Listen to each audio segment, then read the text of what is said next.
অস্ট্রেলিয়ার মাটিতে পরীক্ষার ফলটা তেঁতুই হলো টাইগারদের। ক্রিকেট অস্ট্রেলিয়া একাদশের বিপক্ষে 3 দিনের প্রস্তুতি ম্যাচটা ইনিংস ব্যবধানে হেরেছে বাংলাদেশ দল।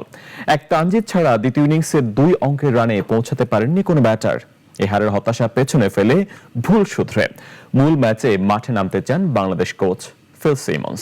বিস্তারিত প্রতিবেদনে।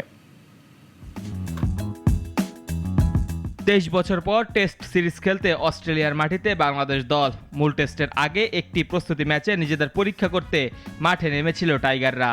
তবে সেই পরীক্ষার ফলে ভয়াবহভাবে ফেল করেছে নাজমুল শান্তরা, হেরেছে ইনিংস ব্যবধানে।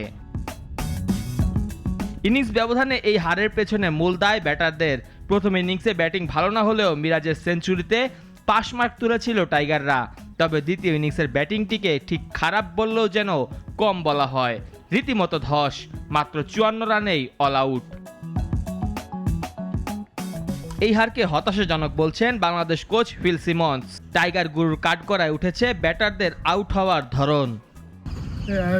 এখানে প্রস্তুতি ম্যাচে আমরা ব্যাটিংয়ে নিজেদের হতাশ করেছি। আমরা কিভাবে আউট হয়েছি আপনারা দেখেছেন, যা একদমই ভালো ছিল না। প্রস্তুতি ম্যাচে হারটা বাংলাদেশকে যেন একটা রিয়েলিটি চেক দিয়ে গেল। এখন মূল ম্যাচে কিভাবে ভালো করা যায় সেই পথ খোঁজাই যেন ফিল সিমন্সের লক্ষ্য।